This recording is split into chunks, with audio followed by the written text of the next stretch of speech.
Huwag pag-iisip ng kritikal ay tungkol sa pagtatanong ng mga tamang tanong, mga tanong na makakatulong sa iyo upang maunawaan ang ibig sabihin at kahalagahan ng mga pahayag at argumento. Kapag ikaw ay may kasanayan sa pag-iisip na kritikal, nagiging mas madali para sa iyo na suriin ang mga ebidensya, tingnan ang mga argumento at baguhin ang iyong pananaw upang maging mas matalino at mas handa sa paggawa ng mga desisyon sa araw-araw na buhay. Ang pag-iisip ng kritikal ay hindi lamang tungkol sa pagtanggap ng mga impormasyon at opinyon mula sa iba.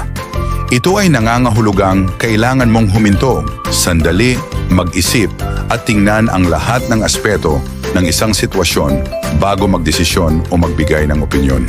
Ang ibig sabihin nito ay kailangan mong matutunan kung paano alamin ang mga pinakaimportanteng punto. Tingnan kung saan nanggaling ang impormasyon at timbangin ang iba't ibang ebidensya na mayroon ka. Halimbawa, kung may narinig ka o nabasa na isang pahayag, hindi sapat na tanggapin mo lang ito agad. Kailangan mong tanungin, totoo ba ito? Saan ko ito nakuha? May sapat bang ebidensya upang suportahan ito?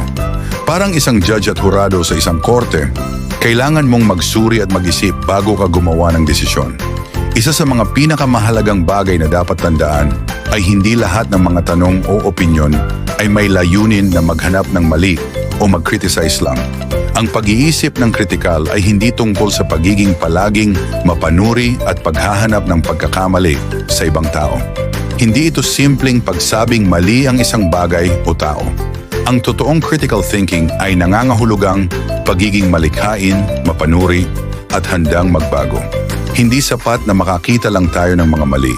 Kailangan din nating matutunan kung paano tingnan ang mga pahayag at argumento ng mas malalim at mas malawak na pananaw at pagkatapos magdesisyon kung ano ang tama, ano ang mahalaga, at kung anong mga impormasyon ang kinakailangan para makagawa ng desisyon.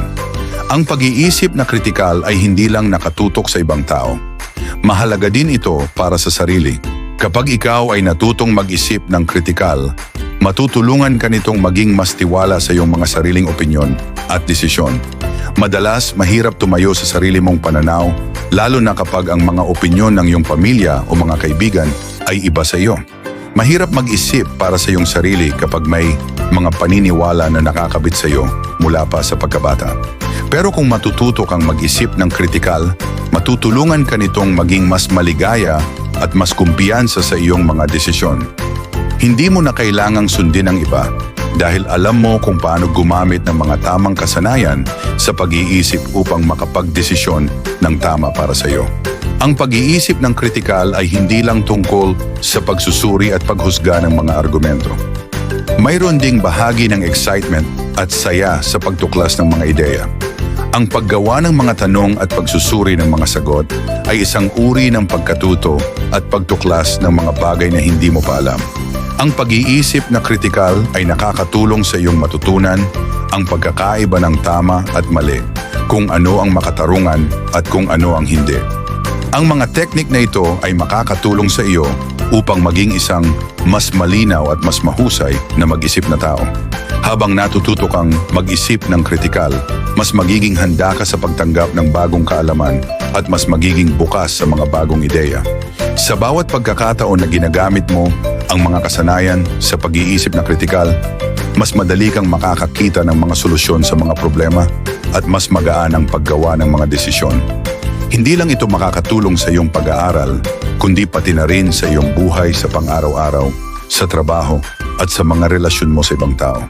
Sa pangkalahatan, ang pag-iisip na kritikal ay isang mahalagang kasanayan na makakatulong sa iyo upang matuto ng mas mabilis, mag-isip ng mas matalino at maging mas matagumpay sa buhay. Kung magagamit mo ito ng tama, magiging mas mahusay kang magdesisyon at mas magiging handa sa mga hamon ng buhay.